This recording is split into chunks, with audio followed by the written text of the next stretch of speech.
Noyjeetut here with my predictions for UFC Fight Night 23.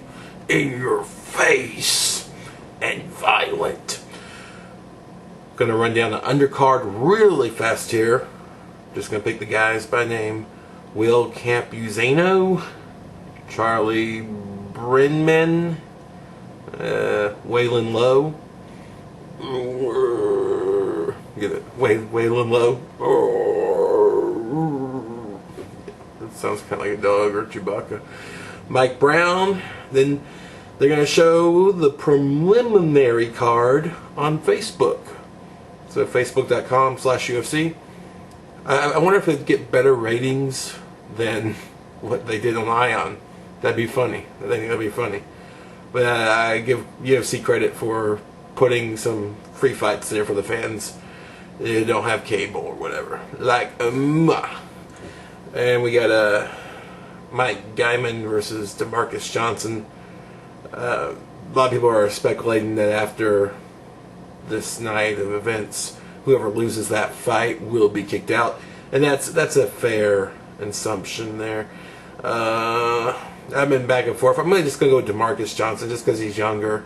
They're virtually pretty much the same. I got him by split decision. I just think it's that close of a fight, but I'm just pulling. I think DaMarques will win that. Then we got Yves Edwards versus Cody McKenzie.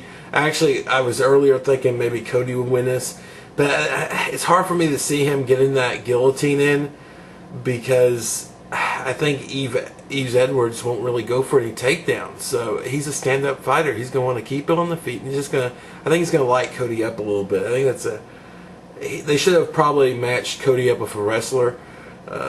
Edwards has almost thrown him to the wolves, kind of.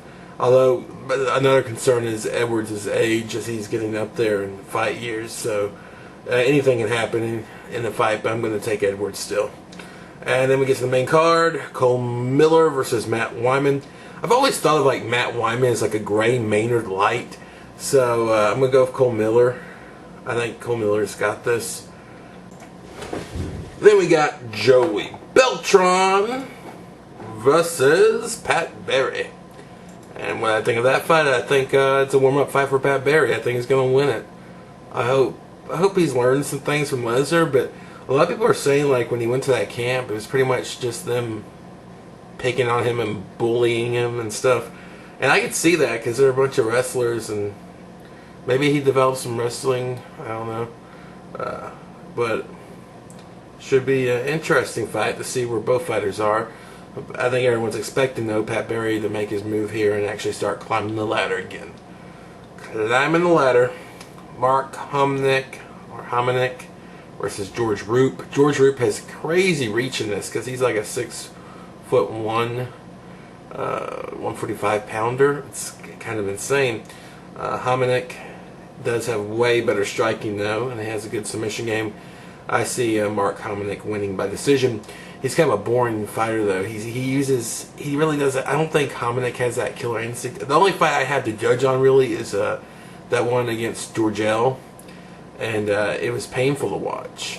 It was just really, really bad because Hominick was just toying with him the whole fight, and they really didn't go for the kill. And I was thinking, well, you need to develop that killer instinct. If you don't have that, and you're just toying with a guy, it's painful for the fans to watch. Because we know you're clearly better than this guy in one area, and you're dominating him in that area. Finish him in that area. Tim Hague versus Matt Mitrione. It feels weird saying his last name Mitrione when there's no A in it. Damn it. I want to say Mitrione. Mitrione. Matt Mitrione. Like he's Italian or something. I think I got Matt Mitrione. He's kind of had a slow rise here to the top. He's getting there. It's really funny because watching the show, you wouldn't really think he'd be the one to kind of break out of that pack of guys that didn't win or go to the finale. And I mean, they weren't the final matchup for the tournament, but he's really made a name for himself. Kind of, he's clawed his way up there, and he really shows that he does have a fighter spirit. Tim Hague, I like the guy. I mean, just seems like a nice guy. I don't see him winning this one. I got Mitrione probably on the feet. Yeah. Then the main event for this card is Evan Dunham versus Melvin Guillard. And I think we all know how I feel about Guillard. I think Dunham is fantastic. He's fun to watch. He's always going for something.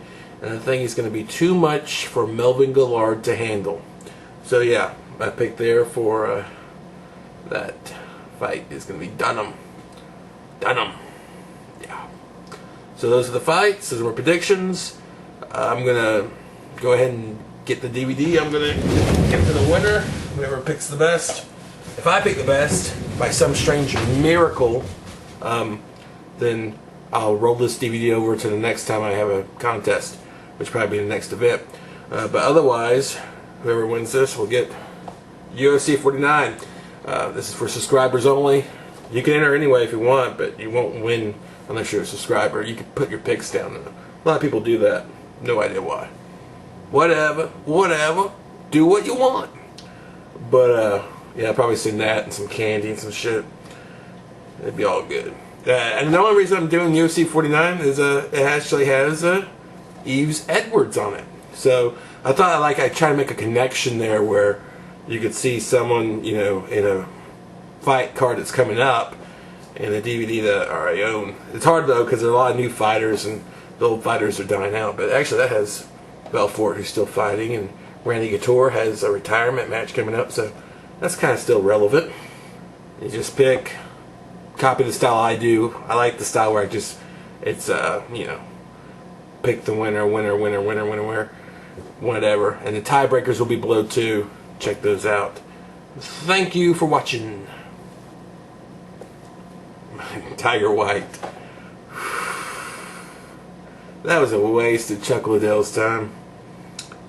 Running Tiger White. Ugh. The Lion's Den. Ooh, that's dated. It's not such a spicy meatball. But yeah, UFC 49.